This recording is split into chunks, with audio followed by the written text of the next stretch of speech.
It's not an AMA, short recap about the games. This is a play-by-play. No Instagram, these holograms. Boy, these ain't the same. This out Harmon, you know we do things a different way. We got in the room, come join the team, but don't be in the way. Stay tuned, join that Patreon, we do giveaways. Make nutted than ATM, you know they on a different wave. Sunday, Tuesday, Wednesday, Friday, Saturday, pick a day. This out Harmon, you know that we glad you here today. This not an AMA. This not an AMA. This not an AMA. Short recap about the games. This is the play-by-play.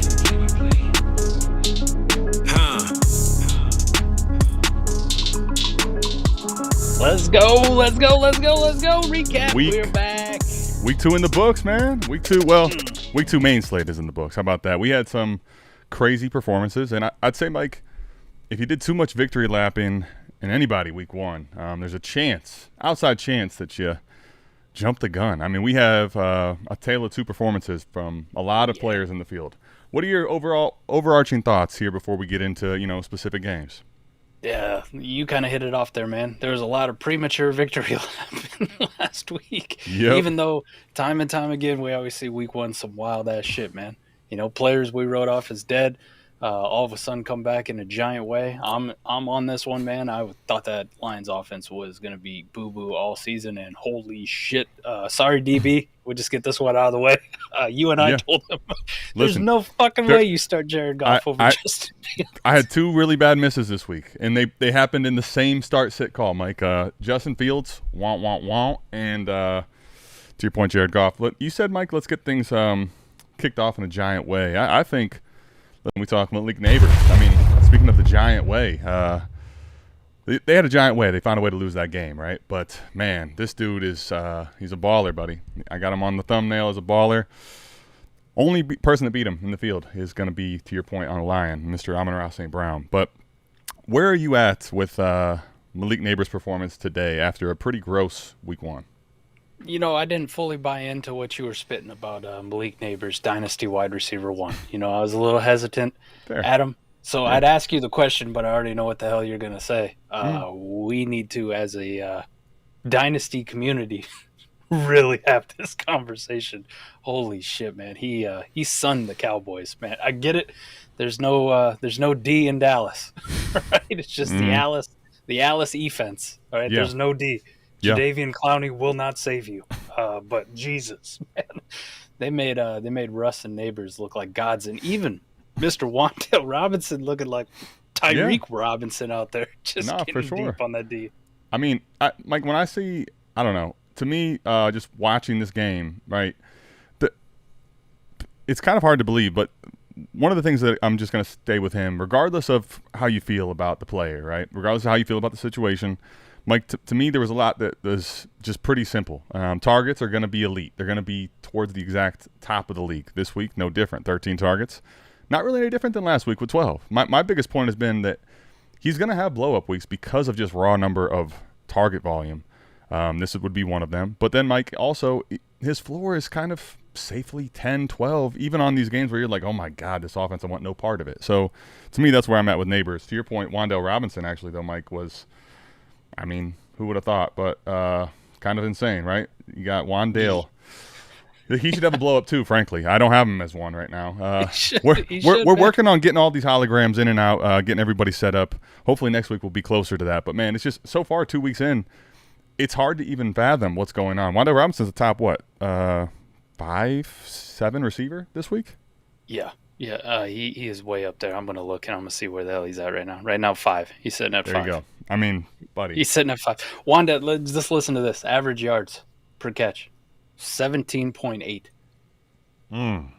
Adam, I would venture to say outside of like a game that might be his highest ever, right? Yeah, I would venture to say outside of like a game in his career where he had 1 catch for 18 yards and then sat on the bench.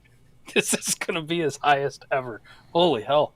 Yeah. I didn't think he could get downfield at all.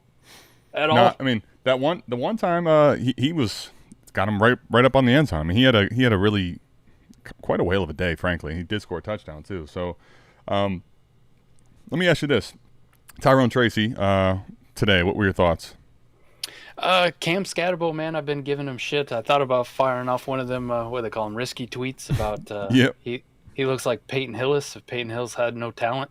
Yeah. Well, my listen, bad. Cam Scatterbo is going to need himself a nice little hologram. I mean, the workload split was much different this week, right?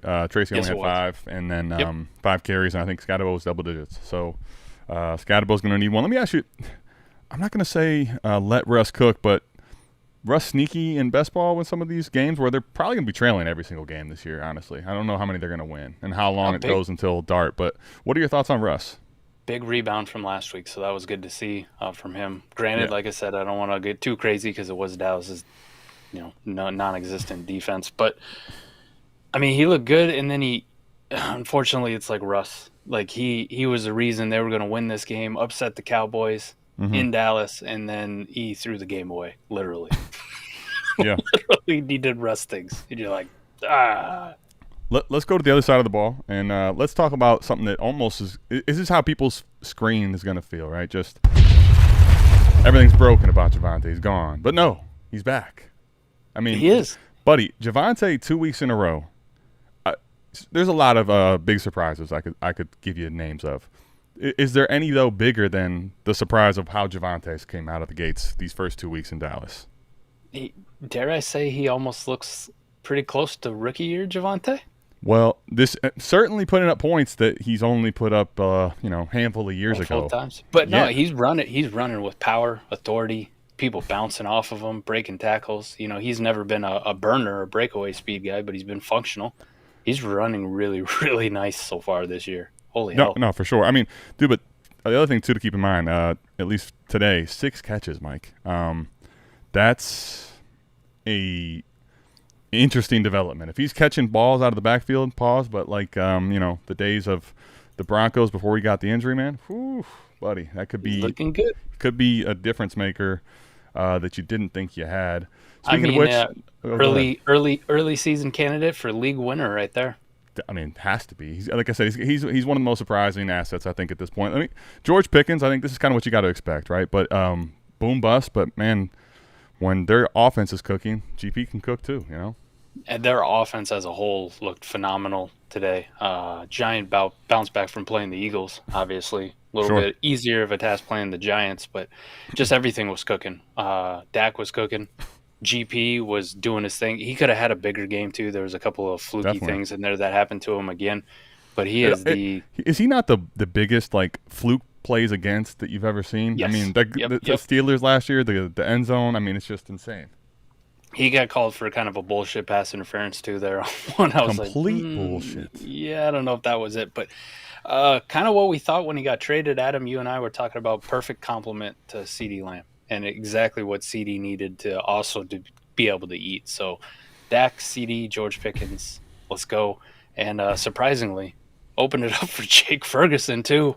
Oh, Jakey Ferg had himself a ball game. Listen, Ferg's, he's cooking, currently brewing a hologram for him right now. He had a game last week too. There was a pass interference in the end zone. You could argue he's off to a fantastic start if he has that touchdown too, right?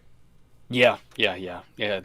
Don't get me started on that one. That was a hospital ball that penalty should have never been called. Well, hospital ball or not, I mean. You could be mad at Dak, which I get, but he did get the pass interference call drawn. Let me ask you this, buddy. Dak Prescott today, is this what you think the season can hold for him on a more consistent basis? I think he played really well week 1 as well, but didn't necessarily get the credit. They're going to be in a lot of shootouts like this, right? He didn't get the credit week 1. There was a lot of things that kind of went against him, but I thought in week 1 against the Eagles, he played lights out, right from spit. Right from him spitting at Jalen Carter. Dak was on his game, and that carried over to this week too. This whole offense, man, you're going to want a lot of pieces of the Dallas offense on it because their defense is so shit. They're going to have to be in games like this a lot. There's going to be a lot of 52 pass attempt games like it was for Dak Prescott, just like this one. But then you're also going to look and go, man, Javonte had 20 carries and also put in a touchdown and damn near 100 yards. You're going to want just about every piece on this offense, including kind of surprising best ball, Adam, KaVontae Turpin is heavily involved here in the early part of the season. Yeah, sure. A little bit of a sneaky play. I know they keep, for whatever reason, calling up plays for Jalen Tolbert. You guys can stop that shit at any time. Just let Jalen Tolbert die. Get KaVontae Turpin a little bit more involved, man. Put him in the slot a few more times because he looks good when he gets the ball too. Definitely. Let me ask you then, Mike. Dak Prescott right now, what would you put his dynasty value at? I mean, what his dynasty value is going to be and what he's actually going to be worth to you on a contender are going to be two completely different things. Right. In reality, on a contender, he's going to be a pretty locked-in QB1, I think, for the entirety of the season. Mm-hmm. You won't have to pay that, or you shouldn't pay that, but you probably don't have to. I don't think a lot of people are going to ask for that. I'm with you. I think right now he's one of the weird ones where he's going to give you QB1 production and probably at most cost you like a first and a second, or a first and, kind of a dart throw quarterback or something back on the back end. So I think going out and acquiring Dak Prescott on the cheap will pay major dividends for you if you're a contending team. Yeah, I think if you would have done it after last week, it could have been nice. I mean, I still think you're probably going to be able to do it for reasonable, but he's on the contending side, someone I'm very interested. I have in quite a bit of leagues.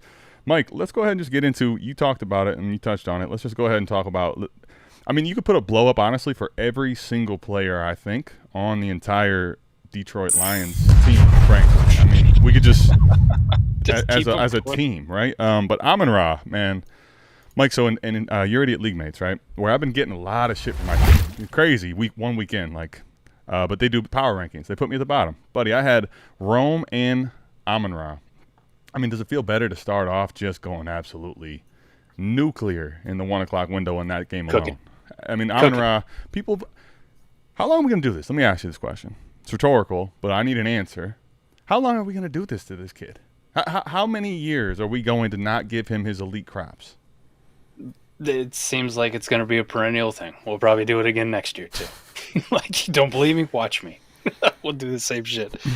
What an absolute fucking day for Amon-Ra. Just wide receiver 1. Just boom. The crazy part, 11 targets, but he catches 9 of them, man, right? Like, we never want to talk about him being in that CeeDee Lamb, Jefferson, Chase, Malik Nabers tier. Right. But you can't get too much closer without actually being there. Right? Yeah. You just can't. There's always one thing just holding him back. Wasn't this week, though. Nothing held him back this week.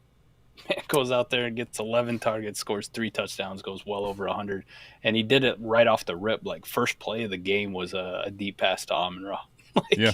Okay, we're just going to start with a 40-burger. Okay. Listen, Jahmyr Gibbs gets the new number. Has a pretty damn good day. Honestly, you could make a case for a blow-up here. But I don't know. I think it was a really good, solid day for Gibbs with what we expect. Yeah, not quite blow-up territory, but pretty good. I mean, he's a 20-burger.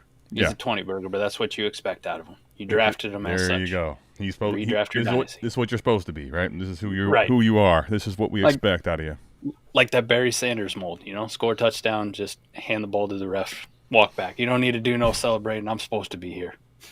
Yeah, and now speaking of which, though, let me ask you. We'll go blow up on it, but man, two touches, man. 2 touches. I'm sorry, 2 catches, right? But 2 catches, yep. 108 and a touchdown. Where you at with Jameson? Are you worried?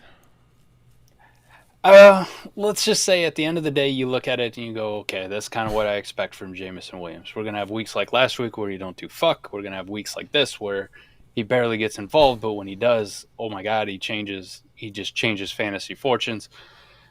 I don't know, Adam. I think with JMO, as much as I want to hate on the guy, especially the $83 million that they gave him, mm-hmm. I think this is kind of what you expect if you're a JMO truther. I do see people out there talking about, Jameson Williams wide receiver 1 season loading. I don't know what the fuck you're on. You can't have combined over the last 2 games, he's at 5 catches total, something like that on the season. Mm-hmm. That's not wide receiver 1 shit. It's just not. You're going to need way more targets. And I just don't know if he's ever going to get there, especially with Mr. Tesla out here just making highlight real Buddy, catches. that one, he needs a hologram too. I need holograms out the ass. That was an unbelievable catch. He's had a couple unbelievable catches for the season. Listen, don't have him up, but Jared Goff is about as big of a delivery as you get this week, right? Jared Goff, DB, anyone that we told you on start sits, disrespected him. Mike, I'm curious if I don't think 5 touchdowns is a a metric we are going to call sticky, but I will say the way he played and passed the ball today reminds you of why Jared Goff is a lot of times disrespected in Dynasty. I think over the last handful of years, though, Jared Goff leads the league in 5 touchdown games. I'm I saying thought they brought that up in the broadcast. That's why I say it might be sticky. It doesn't feel sticky, but maybe it just is. I don't know. I feel bad for disrespected him this morning. Holy shit! And Jesus, man, talk about getting back at his old OC after leaving him. Right, Ben Johnson, first time you play the Lions. Watch this burger. Now. The other side, I mean, listen, it's a game where I imagine on the sidelines it's getting quieter and quieter over there as you're just getting drug around. But let's talk about it, man. Odunze, as good a start to the season as you could probably have, honestly. Given last week 1's usage and getting in the end zone, I think to me there was signaling a lot better days ahead. Today was exactly what I think the upside for him is. And, I mean, listen, he delivered in a huge way. I'm going to ask you this question. I don't want to jump the gun, but the way that he's being used in this offense, is there a scenario this is the one on the Bears? He very well could be the one. Now it's going to come at the expense of everyone who was like, DJ Moore is going to be the one. Yeah. Nope. Doesn't look like that, Adam. But you and I have loved Rome as a prospect coming out. We loved him last year. Obviously, we had to defend him quite a bit. We didn't see his dynasty value take as big as a hit as, like, say, JSN from 2 years before. Right. I mean, we were still hovering around in the teens somewhere with Odunze, even after that bad rookie season. He might be the one, man. He might be the one. I think if this were to continue, which I don't see a reason why it's not to, they're funneling their passing offense through Odunze as the number one option. If this continues for the rest of the year, Adam, we're going to be starting to talk about Odunze, not just as a dynasty wide receiver one, but we're going to be talking about Odunze in the wide receiver one category. People say you can't see the future, but go back and check it out, because I think this is exactly. Damn it, Mike! I love how you're speaking to me, because I love what this was my call for the season.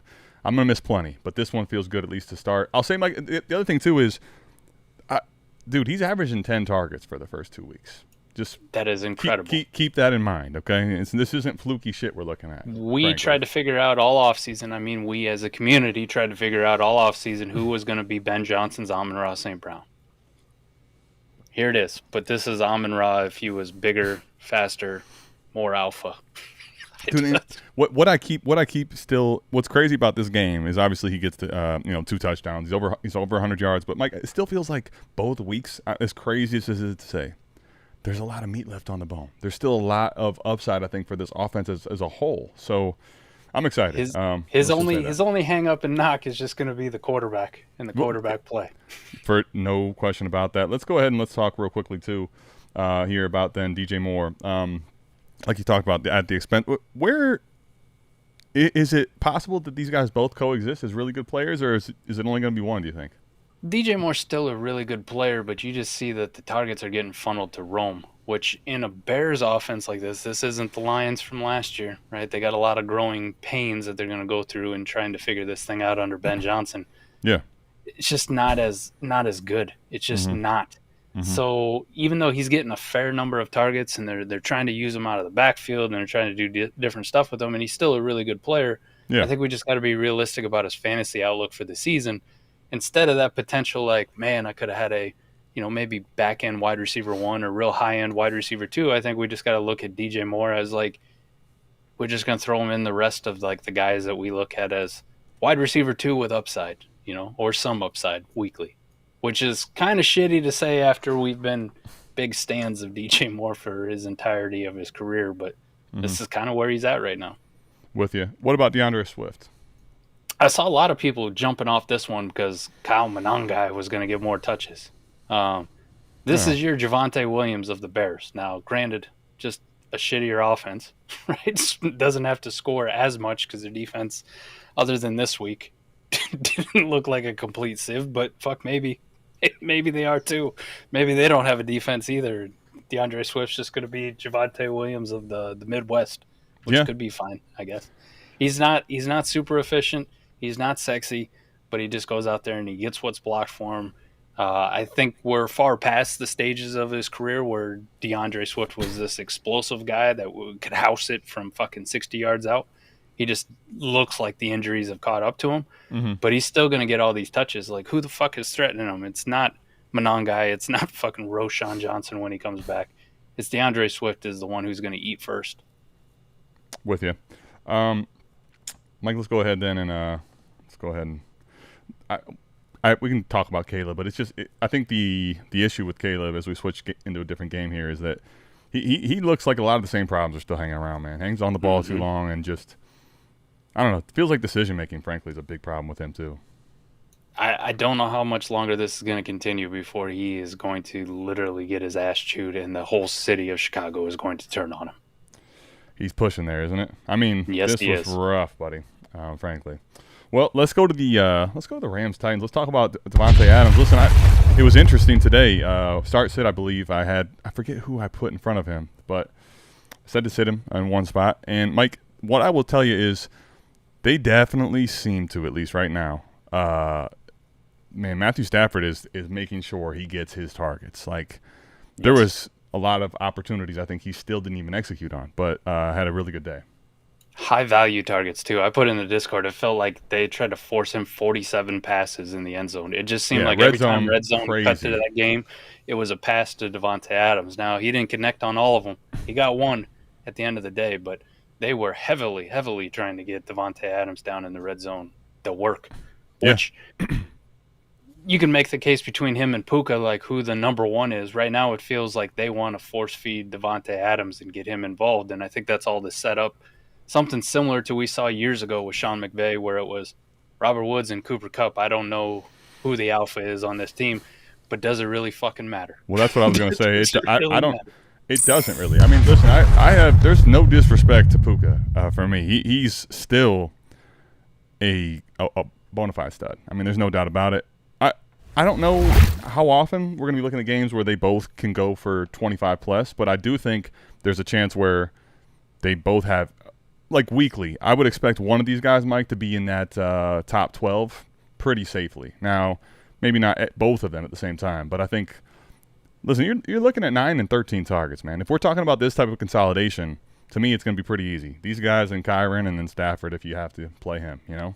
Yeah, at one point on Start Sit, I said confidently start Davante Adams. Then I listened to everybody else talk, and I backtracked at the end at the buzzer, and I said, okay, never mind, start James Conner.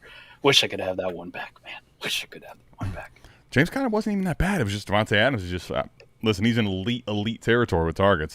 Stafford definitely was looking his way. Puka, though, Mike, not just 9 targets, but he took the 45-yard carry to the house. I mean, that was kind of nuts too. So yeah. He definitely looks slow. He looks slow. It just didn't. I'll tell you what it looked like. Not a play that you see very often, but you know. Kyron Williams, what are your thoughts on Kyron? Because I know we were talking earlier, you know, like Kyron's just going to be the it was going to be a big Kyron day, and then it wasn't at all. At all, man. I thought with Tavondre Sweat out, it was going to be a big Kyron day. I was way wrong on that one. I'm very inefficient, but until further notice, until somebody actually unseats him, kind of like you view DeAndre Swift or Javonte Williams. You cannot like the talent, you cannot like his ability, you cannot like his efficiency. But in semi-decent offenses, if you're the lead back dominating the touches, that's where your fantasy value lies. So at the end of the day, you wanted more. You definitely wanted more. You're hoping for a touchdown. Instead, Blake Corum gets a touchdown for God damn it. Why are you doing this to us, Sean? That one. Why are you doing this to us? Just cause, you know, it's what he likes. It's his favorite thing to do at this point. Rams offense, Mike, are you worried on a weekly basis? Do you think this is one of those games, or do you think this is really going to be a high octane offense consistently? It feels like it's gonna be a pretty stable high octane offense where it's really consolidated. They have no tight end to speak of. Yep. You know, Terrence Ferguson was the best tight end in the draft according to some people. We haven't even seen him. I don't know where the fuck he is. Put him on a milk carton. He's MIA. So this is Puka. This is Davante Adams. This is Kyron Williams being thrown the ball by Matt Stafford. That's all you need. Nice, consolidated, pretty good offense. Listen, Tony Pollard, Mike, is feeling like It's feeling so gross. It's just tons of work and inefficient non-scoring points. Yes. I don't even know if you listen. If you didn't watch football, he's irrelevant. This is a guy that got 20 carries today. I mean, no one would know it. No one would know. No one would know. He got one target though too. Look at that, target. Are you worried about Pollard right now? That low end RB2, man. Same way you had to draft him as. So I'm kind of worried too. I'm worried. Like it's fine. If you have points per carry or something going on like that, I think you can live with the results a lot more. In a regular PPR league with just PPR, it's like, man, this is going to be because what you're going to need touchdowns, and that's where the offense I think still has a lot of upside, but a lot of growing pains we're going to deal with too, right? Let me ask you, Calvin Ridley. Go ahead. You also got to think about this is going to go for the whole Titans offense. I mean, early season, rookie quarterback, still trying to get their feet wet on how they want to play with him, how they want to, kind of mold their offense. And they've started off with two just absolute killers on defense, too. Like, both of these units that they face, the Broncos, one of the best in the league. The Rams are no slouch, man. Rams are no slouch either. And it seems like yearly, doesn't matter if they got Aaron Donald or they don't have Aaron Donald. They just find, like, the next Jared Verse, and they plug him in, who just starts wreaking havoc. So, two tough asks right out the gate for this whole offense. So, I'm going to show them a little patience. This is going to go for Calvin Ridley, too, while they kind of find their footing. I just say if you got better options on a weekly basis, yeah, go ahead and start those. Like if they're clear-cut better options, but don't panic. Don't panic. Don't go out and sell Tony Pollard for next to nothing, or don't go out and sell Calvin Ridley for next to nothing. I'll say what's most surprising, though, is A.O. Manner's usage in this offense through the first 2 weeks. We were wondering who the number 2 was going to be. We thought it might be old dusty-ass Tyler Lockett. Nope. We thought it might be the wide receiver that was drafted before A.O. Manner and DK. Nope. It's A.O. Manner. Yeah. It's him. Like, if you're looking for that second weapon, that's the guy. I wanted to see Mike it happen in week 2, and it did.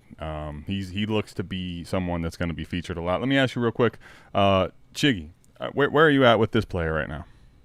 I mean, he's fine. He's fine at the tight end position. I just don't think you have a shit ton of upside because this offense isn't that good right now. Yep. I don't know if it's going to be good all season. It's kind of just going to be a struggle. But listen, A-Warp tight end life, if I get Chig on my team, relatively cheap, late second or something like that, that's probably the most I would even consider paying for a tight end. Yeah. Just because you have so many options. And weekly, the tight end position is just a clusterfuck anyways. Yeah, I mean, look who's up here as the top scorers again this week. It's like, ooh, we want a victory lap or Tyler Warren shit. And then you look and you see all these tight ends that you didn't have to pay nothing for up here leading scoring. Yep. And let me ask you then, Cam Ward, obviously, your guy. Still in, man. What a fucking touchdown throw. Mike, I tell you, that's a confident throw to even make, frankly. Yes. That is one where he uncorks that and you go, what the fuck are you doing? And then you're like, he's just got that him in him. He's just got that, I can make this. I can make this. Nobody else can. I got this. Yeah. And unlike Will Levis, who also did shit like that, Cam's actually got the talent, apparently, to back it up. Right? Well, it works out for him. Let me ask you, though, from the fantasy standpoint, and this is another game where you didn't really want him in your lineup if you had him. Are you just thinking that, he's going to keep progressing? Are you worried about having him as a contender, is my question, really, more so than anything? I think you would have that worry for just about anybody. I don't give a shit if this was prime, rookie season T-Law, rookie season Bryce Young. Sure. How many of these rookie quarterbacks? We kind of got spoiled last year with Bo Nix. We got spoiled with Jaden Daniels. Most of these rookie quarterbacks, if I was relying on them as a contender, you were fucked from the get-go. Not everyone's going to come out of the gate and be C.J. Stroud or Justin Herbert in their rookie year. Yeah, I mean that's I think the big thing though is I think his production is not going to be, in my opinion, guaranteeing that his value ascends like some of the other quarterbacks. Now I have no problem with him as a one of my stables for a rebuilding team, but if I'm a contending team, I would like to probably not have to rely on him. To your point, definitely. I think what you do is you go. Hopefully, you can find a team that has a Dak Prescott that's not competing or gets knocked out here in the next couple weeks. Then you see if you can, tear down if you want to do it. Or otherwise, you're going to hold him on a contender, wait for him to play an easier defense and have a holy shit Cam Ward game. Wow, look at that. He was at 21 or 22 points, something along those lines. And then go see if you can sell him for something that's more stable. Listen, before we even get to the rest of the game, I mean, it's kind of crazy how this injury seems to have taken the entire conversation by storm. Do we have an update at all on the toe of one Joe Burrow? Last thing I heard was from a local reporter in Cincinnati who said it's turf toe with torn ligaments, which doesn't sound very good. Yikes! So not just a sprained. I did hear somebody talking about how turf toe varies, and it can be out for the season, and it can be something that's just multiple week missing time. So, this is where I defer to Dr. B on this one. But there you go. I've heard anything from probably missing a couple weeks to it could be 4 to 6 weeks and maybe need surgery.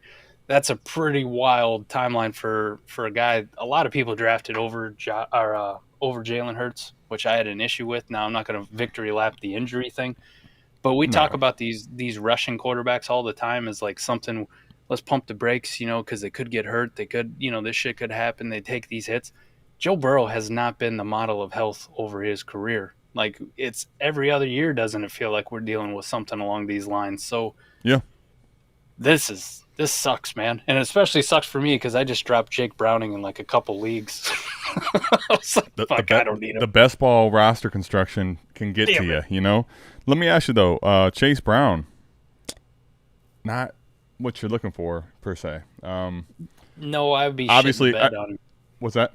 I'd be shitting the bed on Chase Brown for these next few weeks, man. If you can still unload him at anywhere close to RB1 prices, I'm unloading Chase Brown. His efficiency last year was bad. His efficiency this season has been bad, and now you're potentially looking at being without Joe Burrow to captain this offense for the next couple weeks, like 3-4 weeks. Like, how long are you going to sit around and wait for a guy that we were already kind of about? Yeah. Ugh.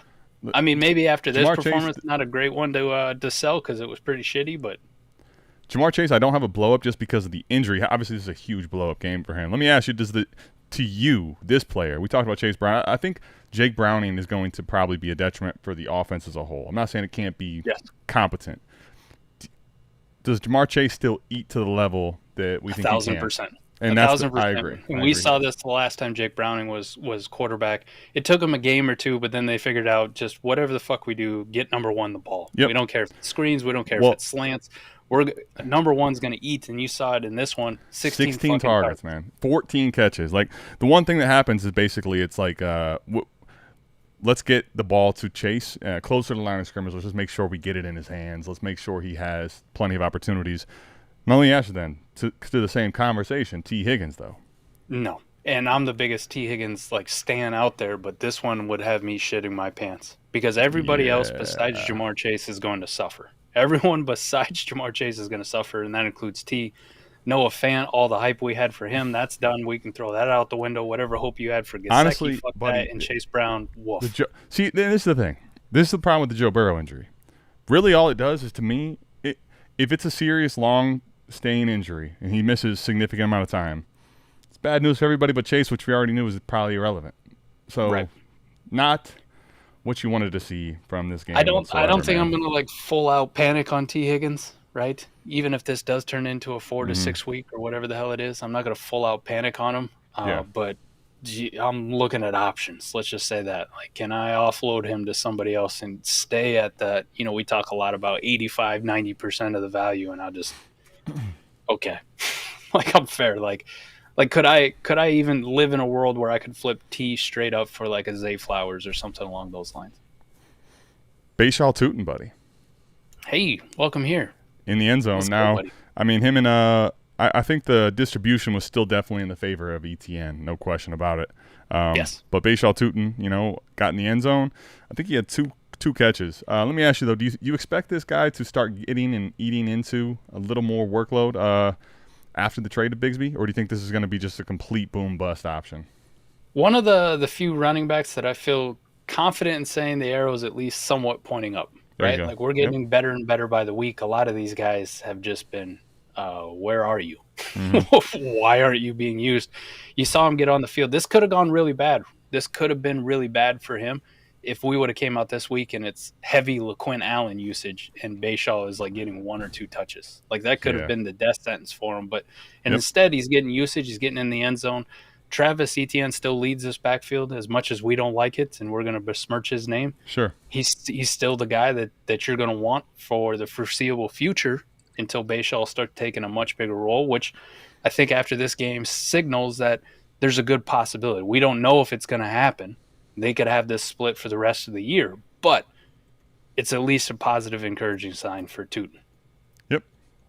Let me ask you this then. Etienne obviously still, I think, the RB1 on the offense. I think, Mike, we're going to start to see these guys get the backfield primarily between those two guys. And that I think would be a good thing. If we, as Eric says, we don't like to see the three-way fuck fest. Let me ask you right now about Travis Hunter, defensive player, offensive player. Where are you at here with this guy? I have hoped for so much more, but this whole passing offense is struggling because their quarterback doesn't know how to fucking play football right now. And it's the most confusing thing I've ever seen. Dude, he looks terrible. This is the problem with the T-Law bet. Now, the T-Law bet inherently – see, if you bet on BTJ and on Travis Hunter being able to coexist, you by default, whether you knew it or not, you were betting on T-Law. And – man, if you draft a guy like this and it's just, buddy, it's really not looking great for anyone on the entire thing. They're playing the Bengals, who don't have a great defense, right? Joe Burrow's out of this game early. This backup comes in, throws 3 fucking interceptions, and they lose this game. They lose this game in a shootout. Yeah. And this all's going to fall under their quarterback. The whole thing, right? All the struggles of this offense right now fall under the quarterback. And until Travis Hunter they can use him in a role, or Trevor Lawrence can actually find him. I mean, Travis Hunter ran a great corner route in the end zone, and T-Law just underthrows it, right? Misses him. Travis Hunter's got like 3 fucking feet of separation. He's got a yard of separation on this corner, and he just airmails it. Like, it's a terrible pass. And then this guy that you got up on your screen, we need some higher relinquishing, because, dude, 12 targets and this that's type the of work. only thing saving him. But all the targets are absolutely fucking terrible. They're high. They're in the dirt. They're behind him. Like, he's throwing hospital balls to this guy left and right. Jesus, man, T-Law looks terrible. Like, terrible. Mm-hmm. The stats aren't going to say it at the end of the day, because he is putting up yardage and he is scoring touchdowns. But Jesus, man, he looks like a much shittier version of that Tampa Bay Jameis Winston that we saw. Like, just not as fun. Just not as fun. He looks like ass. Yeah, I think, Mike, getting to a different game here. I'm with you. T-Law is becoming, to me, very scary, and he already kind of was, which is hard to even believe. Mike, let's just talk about this, man. I don't think that I've seen, that I can recall, outside of, like, someone completely outrageously fluke, a bigger discrepancy in the performances in week 1 and week 2 than Justin Fields this year. But again, apologies. I will take my L's with my W's. This one is like 27 passing yards for like legitimately 3+ quarters.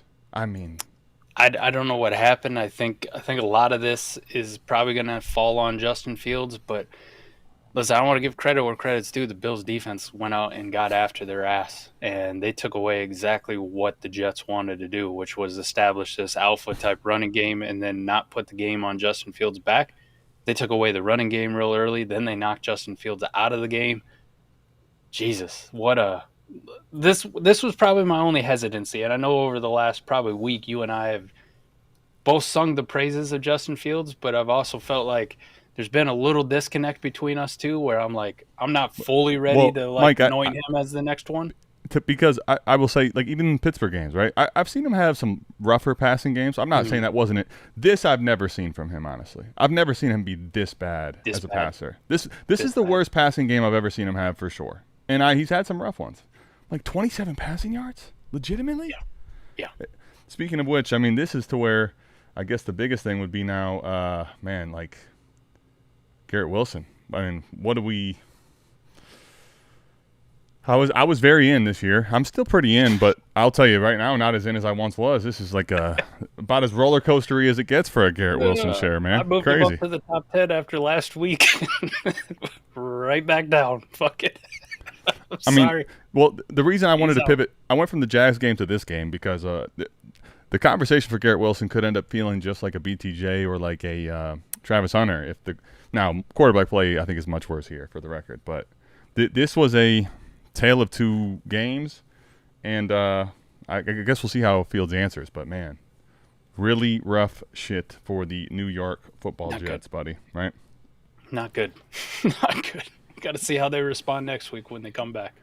Yeah. Listen, man, let's talk Josh Allen. Well, he didn't have to do a lot. None of this passing offense did. This was a James Cook in a defense game, if there ever was one. The Jets never gave them a problem, ever. And they were like, we're comfortable just handling it to the guy we just paid a lot of money to in James Cook.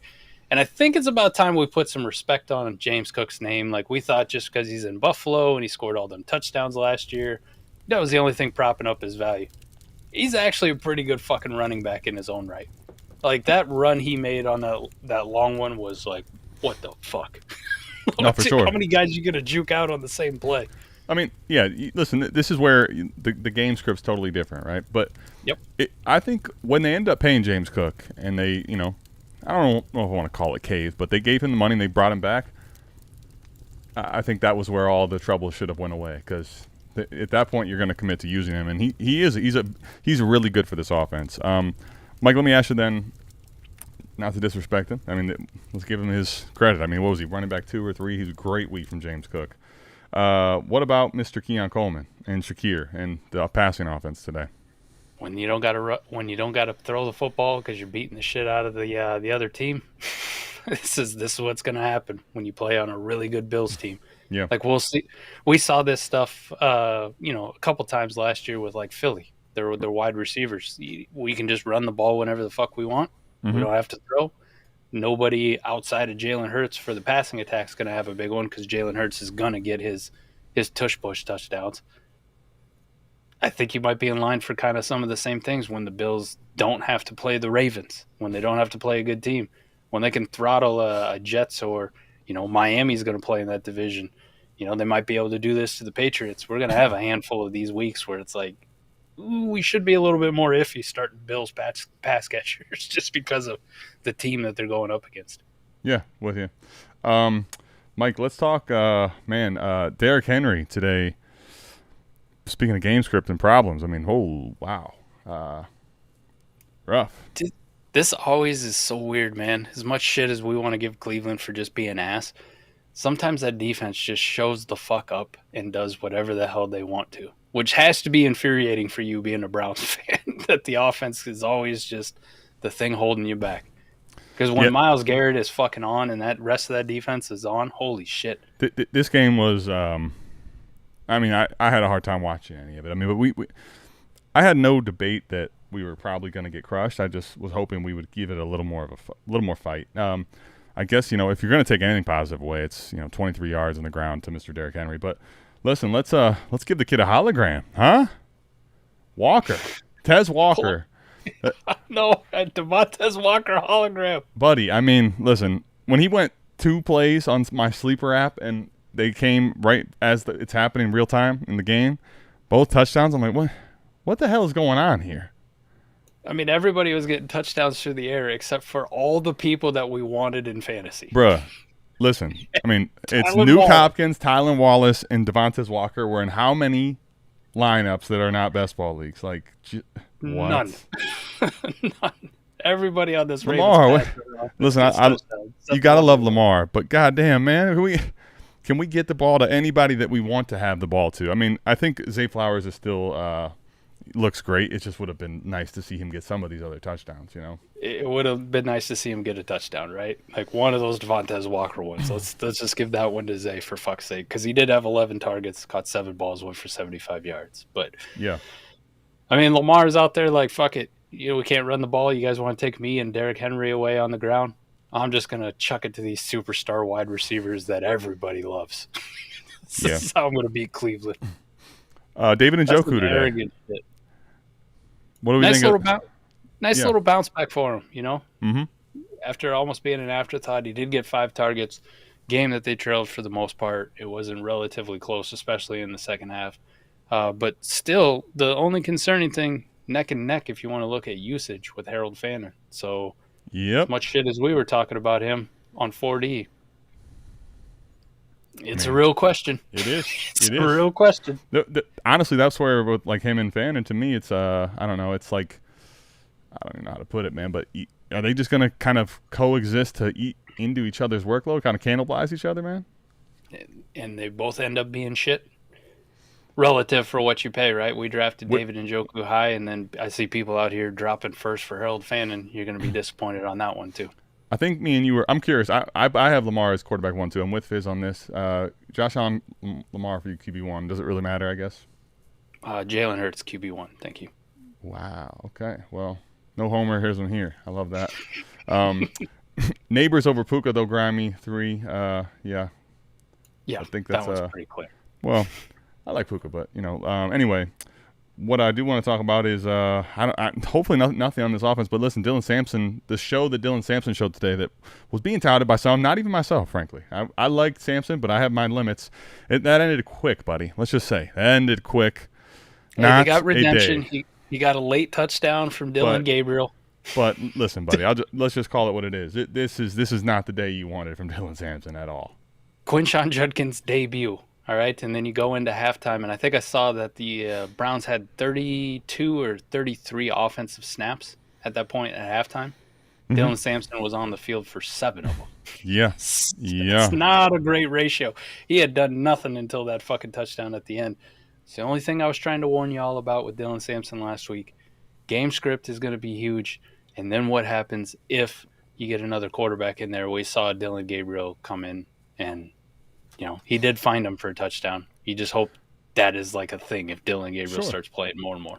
I mean, I will say what the encouraging part is both Sampson and Quinshon had, I believe, 3 catches. So, I think there's some passing work to be had here. But I will say, listen, if there was any wonder about how the workload was going to go, this is Quinshon basically first opportunity to suit up. And he looked good against the Ravens defense. I don't. Looked good? He did. I mean, I've expected him to look great on the ground. If you didn't watch him in college, I mean, this is a grown man, but he already out touches him as far as carries. I think it was 10-6 or 10-4. I mean, it was Quinshon is going to be the in between the tackles grinder, no question about it. 10-4, and that was only because of the fourth quarter. Dylan Sampson got a couple when the game was out of hand, and they'd already put Gabriel in. Up to that point, he only had 1 touch on the ground. And they said they were going to limit Quinshon. They were going to put a snap share on him. And then you didn't see Quinshon at the end of the game at all. They were like, he's done. He did what he was supposed to do. Yeah, if the game would have been closer, I promise you, Mike, that whole snap. They would have put Quinshon. Yeah, they would have called. But we would have called bullshit on that entire thing. But yeah, that was bullshit. We have a hard snap count limit on him unless we're really close at the end and we need him. Yeah, I mean, that's the other thing. Are you going to really make sure you don't play him? It felt more disciplinary than anything. Let's talk the Saints. But riddle me dumb, the guy who was the much better running back prospect out there looked much better running the football. I mean, I don't think that there's any doubt that he's a better in-between-the-tackles runner than Sampson. I do think they can end up, if the offense gets better, to be a Thunder and Lightning. But to the point, switching gears here, Niners and Saints, man, I don't even know. I don't really want to discuss this game, but let's get through it. It was a rough one, right? But Kamara almost gets 100 yards, and then he gets 6 catches. So Spencer Rattler figured out, hey, I should probably just dump the ball off to him. Which against a 49ers defense, Spencer Rattler had himself a pretty decent day. Now it's not going to blow you away, but sure. 20 fantasy points out of Rattler against the Niners, it could have been a fucking disaster. And, sure. Hey, the kid might be able to play just a little bit. I mean, I expect probably something where it's very inconsistent, but he has some talent. He just has a lot of, I think, progression to make as a quarterback. Yeah. He does, but maybe he's getting it on the fly. Week to week, you might see him get a little bit better every single week. Yeah, that's one thing I will say this. I'll put it out there. I don't expect that to happen. I expect him to kind of be an up and down pendulum and kind of you're having a guessing game of which quarterback you're going to get. But I do think he can make some development. I think he has a lot to do in that department, but today was a good day. Chris Olave, let's talk about the pass-catching weapons here. Didn't get the touchdown, but you're still encouraged by far and away the target leader. Yep. Far and away. For the wide receivers anyways, Juwan Johnson got a shit ton of targets. But for the wide receiver position, you're getting double-digit targets every single week. It's wide receiver 2 with upside. That's what you want. Listen, Juwan Johnson needs to get a hologram of every kind so far. 2 weeks in a row here. A-Warp legend. Need to start putting some more respect on his name. I have a lot of shares, too. I just don't think of him as a guy that I rely on start pushing often. him up, and make sure when you get the hologram, get the one with the mustache where he looks like Unc. Oh, dude, listen. He's getting a couple nice fire ones, I promise you. All right? Let's go, buddy. Rashid Shaheed. Got his touchdown, got his 5 targets. This is like a New Orleans Saints JMO. It's do what you will with it. I like him, the player. I just am not very fond of this situation at all, man. Not really. No. Yeah, kind of just makes you go, okay. If I have to start him, I'm probably fucked anyways. Let's talk 49ers. I don't even know where you – Juwan Jennings. 10 targets, man. First game back. Buddy, I mean, that was one of those things where – a little bit of ice water on Ricky P hype, man. I was about to say, like, to me, this was a big deal, actually. If you're going to take something from this game, McCaffrey's going to get a bunch of touches as long as he's on the field. There's no surprises there, right? Juwan Jennings came back and said, listen, not so fast, my friends. This is – Not so fast. This is when Brandon's not here, this is me, and you guys know it. So – You like it. No wonder he wants a new contract. What about trade me? You kind of said put some cold water on Ricky Pierce. I mean, what just are a you little thinking? bit. I mean, he had a day, a decent day. But you look at it, and Juwan Jennings comes back after 1 week, and all of a sudden he's getting double-digit targets, and Ricky P kind of was an afterthought on the offense. Mac Jones was spreading it out to everybody. I mean, fucking Luke Farrell had a touchdown, for fuck's sake. Tonjes was involved. McCaffrey's getting his touches. It was Kendrick Bourne, fresh off the street. Tonjes, buddy, doing the grind. Someone started Tonjes in a league. I'm like, holy shit. But, hey, listen. I sneakily picked up Luke Farrell in best ball leagues. Thanks for the touchdown, Luke. Yeah, I mean, we already know Jennings and Pearsall. I mean, this is always McCaffrey's, I don't think he's have anything to worry about with McCaffrey other than the obvious. And we're not even going to say it out loud. We know what it is, right? We're not doing that, but we're not jinxing it. Nah, I think outside of that, though, Mac Jones, I don't have a hologram for him, but anything from this game that's worth noting, I'll put it out in the ether as the Brock Purdy hater, the notorious one. Maybe. Oh, no. Maybe he's a system quarterback, all right? Maybe he's a system quarterback. Mac looked fucking good. McCorkle came in and did his thing. Yeah, Mac looked good. Mac ended up being, though, I think he's going to end up finishing top 12 on the week, man. Mac, look at that. But I will say, people traded thirds for him for a spot start this week look like geniuses. Mike, if you look at the scoring, though, across the landscape for the QB position, another thing to be interesting to see kind of how this shakes out. Last week was felt like a lot of quarterbacks dominated. This week felt like the list was a little thinner as far as overall, dominant quarterback performances that mattered in fantasy. Yeah, running games kind of got going. Yep. Just a little bit. Yep. All right. Well, there's not really much to discuss. I mean, Achan's really good. Whoever we talk to, now we haven't seen Mr. Irving play, Bucky Irving, but on Start Sit we were saying, hey, listen, why don't we put Achan in instead of doing the Achan versus AJ Brown? Let's put Achan in the lineup. I don't know if you did. Hopefully you did. Mike, I'm wanting to know here for you in this Miami offense where you're at. The offense actually looked pretty decent today. It actually looked pretty decent today. Now, Tua threw a horrible fucking pick. Imagine that. But you're talking about a guy who went out through for 2 touchdowns, well over 300 yards. Achan didn't get a lot of yards on the ground. Yeah. And, kind of like we expected with Achan when we were shitting our pants about Miami's offense, it was like, man, he's going to catch a lot of passes, though, just kind of like he did last year. Yeah. Case in point. But even Tyreek Hill had a day. Jalen Waddle had a day. Like, the offense as a whole didn't look like the problem. The defense just couldn't stop a wet fart to save their life. Yeah. I'm concerned about the team as a whole, which is why I guess if I was to say I'm concerned about the offense, it's just I feel like the more they potentially have games lost, it's like the wheels kind of fall off, and then we have big problems. Yeah, there's some personalities in this locker room that are gonna holy shit. Yeah. Now I mean, actually, he had a longer than 30-yard catch for like the first time in a full calendar year. That interview was hilarious. Oh, y'all want to piss me off today. Speaking of which, he's short with the reporters right now. Imagine what's happening in the locker room. But for fantasy purposes, man, Tyreek did his thing. Very good day from him, yeah. I just had a trade for him right before, like on Saturday, made a trade for Tyreek Hill, so yeah, felt good. Over 100. And then, Mike, I mean, one thing I guess you can take as a positive, right? Both Tyreek and Waddle have top, 15, 17 weeks, something like that. Waddle gets in the end zone, Tyreek doesn't, but I mean, good things in that scenario for sure. Yes, sir. I guess let's kind of rapid fire through some of these. There wasn't a lot to really like about a lot of the rest of these games. Go ahead. One thing I'll bring up though on this game though, Drake May did his thing. Well, listen, I think we got to talk about this part here. You don't like it, but the Rhino. We definitely talk about this. Rhino out here putting up fantasy points. Yeah, he's putting up fantasy points, and in the receiving game, the Rhino out here catching passes, looking agile. Well, just there was a lot of discussion, people hyping up, and honestly, I think they get some people like this. I think they get the source from somewhere. I don't know who it is that's telling people this, that the workload for Trev is going to start really increasing, and all for checks notes. Ramondre almost 20 touches on the day, like 16 touches today. It was like the opposite of what happened. Is this right? Antonio Gibson out-touched TreVeyon Henderson today. Because that I think is the biggest as far as like dynasty and fantasy really goes. This was something to really note and discuss. It's not in a good way for Mr. TreVeyon Henderson, right? No, you don't know what the fuck's going on here. What a curious case. Some people were drafting him at like the 103, even in Superflex. They were pushing him up that high. Not what you want to see through the first 2 weeks. And for all accounts, man, there hasn't been a rookie running back that's really gone like, oh my, like, look at this guy.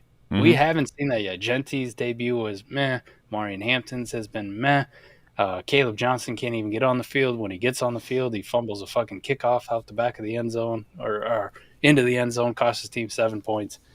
Well, to your point, we're hoping for like Bayshal Tootin and Cam Scatterbo to get work, and when they get like 40 yards, we're like, fuck yeah, look at this. Dude, no, top three rookie running backs that are over 10 points or more. These are the names: Bayshal Tootin, Cam Scatterbo, Dylan Sampson. Like that's the three that got over 10 in PPR. So this was the class of the running back, and so far we have gotten nothing but. This is one of those things that I think we have to always kind of remember as much as we hate to. Mike, because in the offseason, see what happens is these rookie running backs, a lot of times they take a little bit to get on the field and become the true workhorse or whatever that's going to be, 1A type player. And then we have all offseason to remember that they've done that. But we kind of forget the early part of the year where they didn't do that and expect rookies to just take it out of the gates. I expected Trev to get a much different workload than this too, but I would hope he'd get on the field a hell of a lot more than what he has through 2 weeks. Yeah, I think, definitely, listen, Keyshawn Boutte is a story here. There's some other players to talk about, but primarily that's the big takeaway from that game. I looked bad about the booty take until you look at the final and you're like, oh, he did have that touchdown. But that was his only fucking target. Okay. For sure. Thank God I don't have to eat shit on this one. Saquon Barkley. And let's get to the Eagles-Chiefs game, and we'll, get to the Cards, Panthers, and bounce it. Look at this, man. It's the Link West, We just roll into Kansas City, drop our nuts. Super Bowl wasn't a fluke. Thanks for having us, hosting us this time. Thanks for having us. Can't wait to see all you Chiefs fans whine about how the refs are against you, which is utterly fucking hilarious when they do. Oh, it's great. Makes me so happy. They bottled Saquon up in the Super Bowl. They bottled him up for most of the game this time, too. Their plan is to take him away. I thought what was interesting, though, the Kansas City defense played fucking lights out because, like in the Super Bowl when they bottled Saquon up, we hit him over the top time and time again. They shut everything down. Like this Eagles offense now through 2 weeks, little cause for concern, Adam. Like, well, I was going to say, because I'm like, we get quads out of here, but let's go ahead and let's just discuss. I mean, 1 week, I think, listen, we can put it behind us. We can move on. Everyone has bad weeks, right? But this first 2 weeks of the season in particular, to go through the, let's just talk passing weapons and passing game. Where are you at, buddy? Because here's the thing about it, right? The expectation or just narrative is, all right, well, A.J. Brown's going to dip in the summer, in the offseason, going to come back in a big way as a producer. that was kind of a assumed thing that I think most people agree was going to happen. But the problem is if it doesn't come back, does his market recover, and what do you do? I think you got next week and next week alone for the redemption, right? It's versus the Rams. We know what Saquon did versus the Rams twice last year, how bad he killed them. I would imagine they're not going to let him do that to him again, which should open up things in the passing game. But if he can't do it next week versus the Rams, Adam, I don't see where it's coming because it's Bucks, Broncos, Giants, Vikings, Giants, Packers, then the Lions, then the Cowboys. That's the next schedule, and none of those go like scream, holy shit, can't wait for all these fantasy points. Positive takeaway at least here, 8 targets versus last week's, Uno. Sure. But 27 yards is and then what about, kind of the same exact thing for Smitty. He at least, a little bit more downfield, but man. Yep.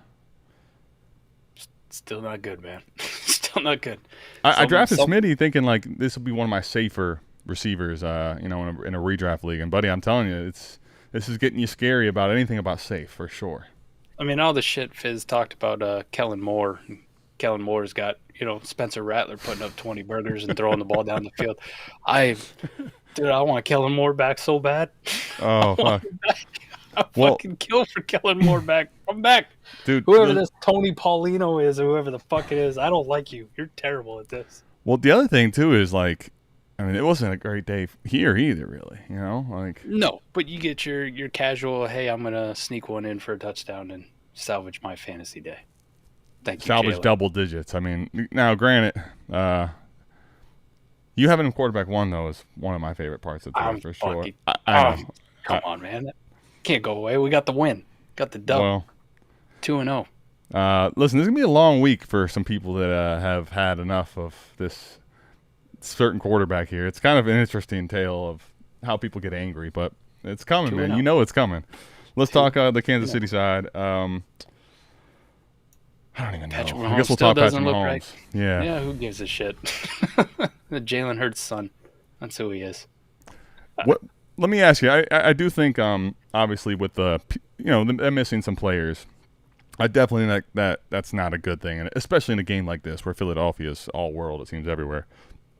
What do you make of that part of it here, or do you not give him? You're not giving the benefit of the doubt with that type of a thing, missing both Rice, missing and Worthy in that. How long are we going to keep giving him excuses, though? Because even when he had those guys last year, you didn't look that good. Sure. Well, I'm asking more so in this game specifically. When you're going up against an all-world defense, you're like, dude, you kind of need your top weapons. Yeah. It's rough for him. Yeah, he could have used them.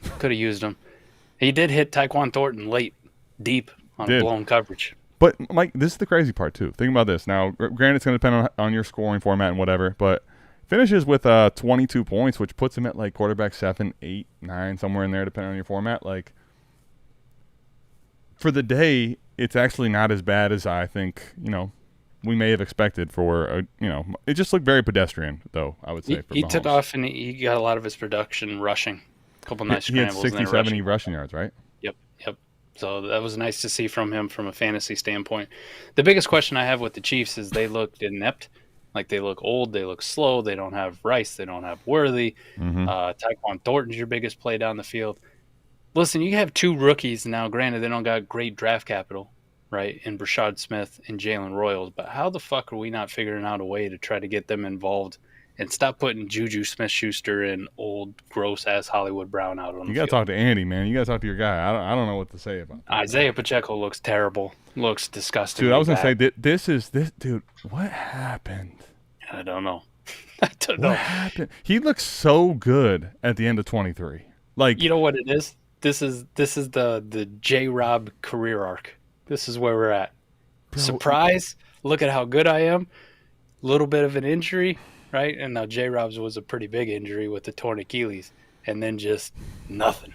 Dude, I honestly, this is. I will say it's kind of like it's a little heart wrenching, gut wrenching. Honestly, like in an offense this potent, you're thinking maybe starts. Last year you kind of expect whatever, but coming back from the injury, dude, this is.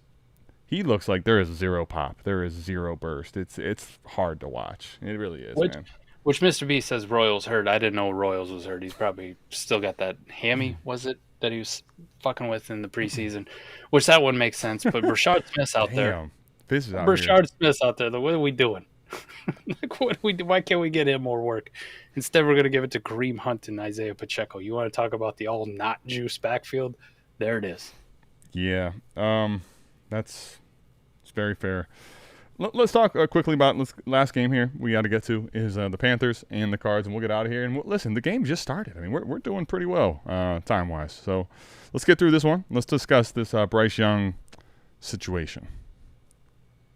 He looked better this week. Now, he didn't start off very I was going to say, he started to get something going towards the end. But can I just say this about it? What I want to say that I'm beginning to notice is a trend. It's like pretty rare that you see Bryce Young just go attack teams early, right? It's like sometimes they get down and it's like, oh, they get into hurry-up mode and he starts putting up some fantasy points. But that worries me about him in this, in Dynasty. We're talking about what is the upside? What is his like staying power in the league?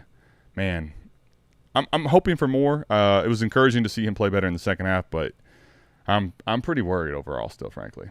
Well, they got their left tackle back this week too, which I don't think we gave enough credit for last week. You're down a left tackle, you always got pressure in your face.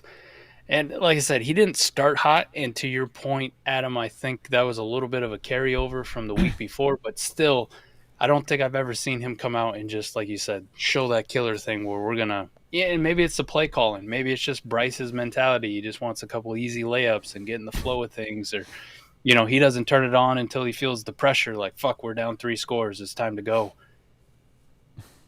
At the end of the day, though, for fantasy purposes, if he would have had another week even close to what he did last week, I was ready to be like, I'm good.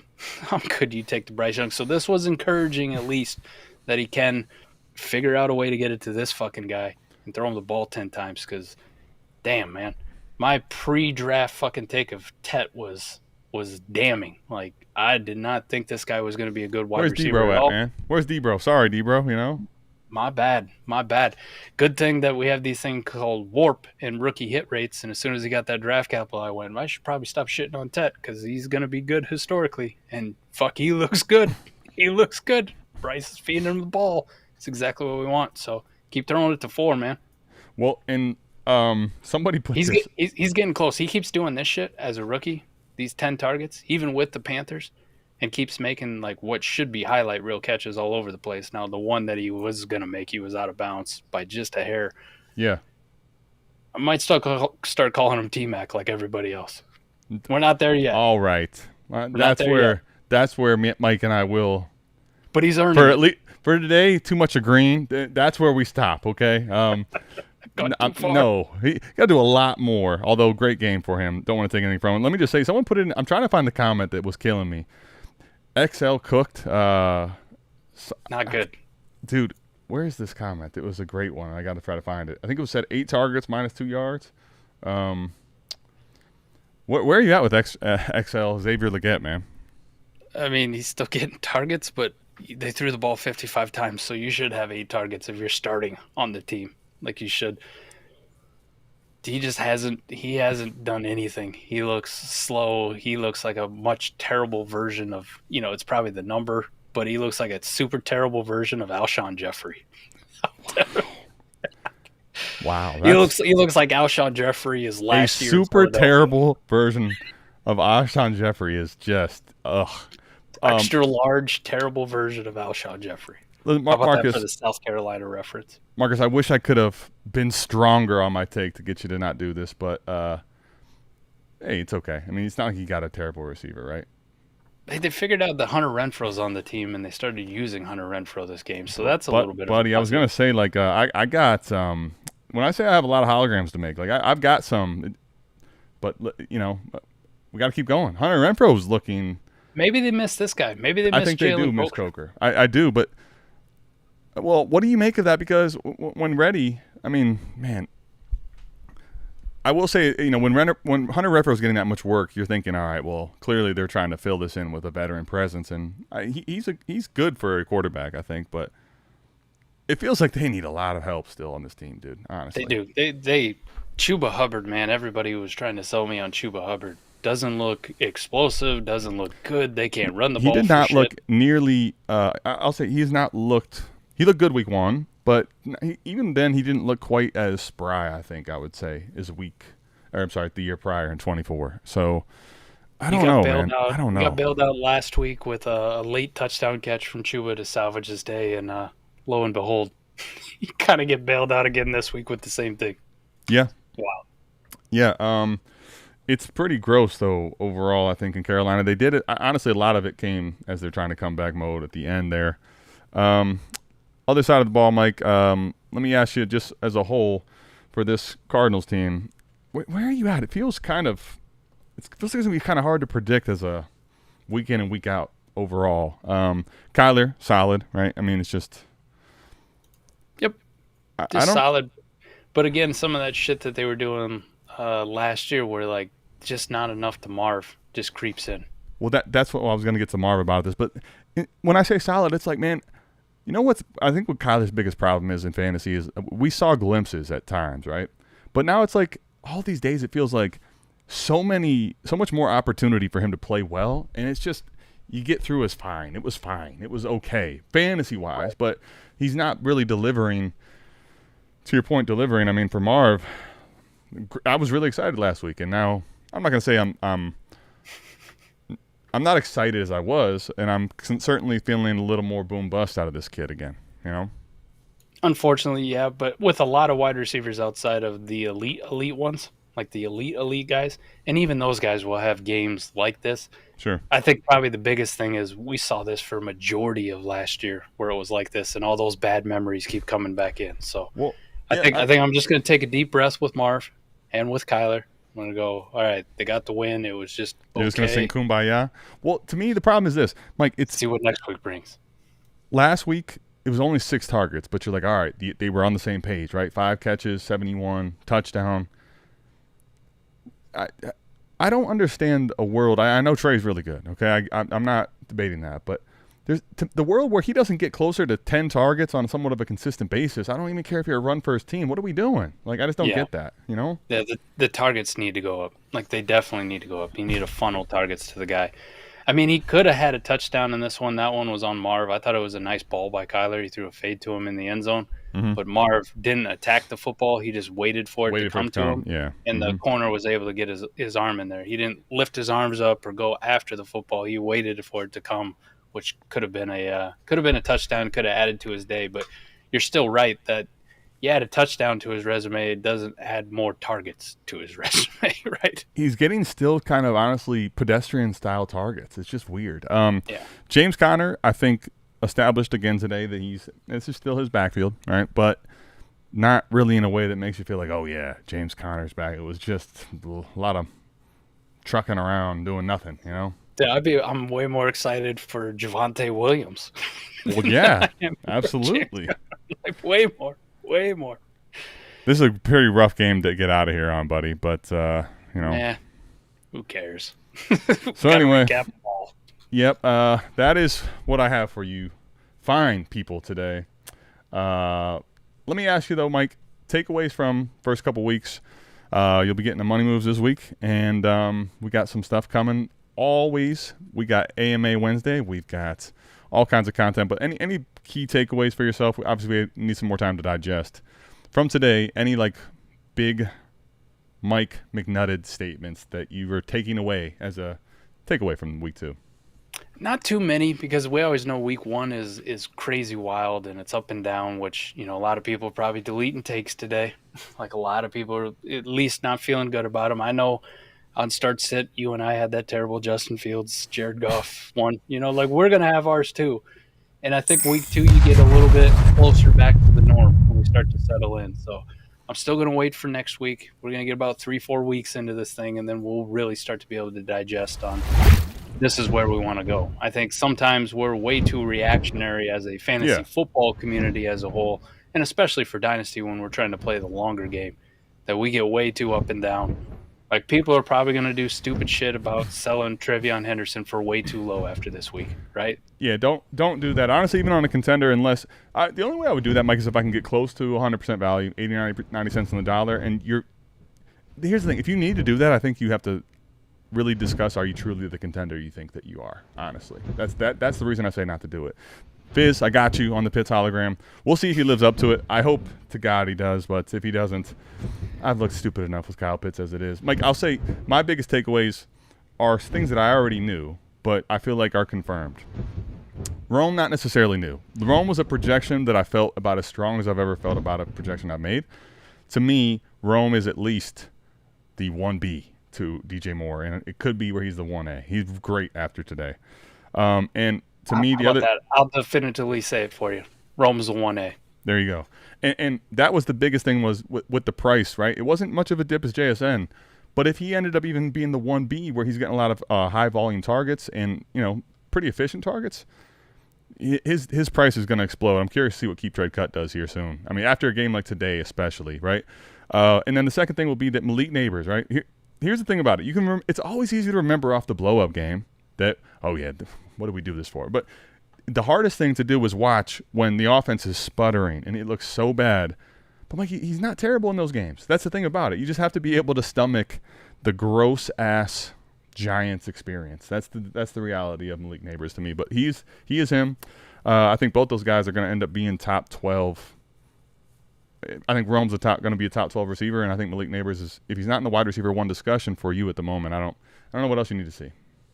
No, it's going to be a long season, but I can confidently say, at least for predicting how we're going to be talking about it come playoff time, Bills-Ravens, there's your AFC Championship game. Eagles-Packers, there's your NFC Championship game. Those are the 4 best teams in the league, period, to me right now. Nobody else is particularly close. So it'll be nice to see, we got the double Monday, right? It's going to be a fun finish here to the week. Mike, we'll have a lot to discuss on AMA, and make sure you're checking out everything that we have going on our podcast feed, the South Harmon Redraft Fantasy Football channel as well. And we will see you back here, same time, same place for the Sunday recap. We out of this thing. Peace.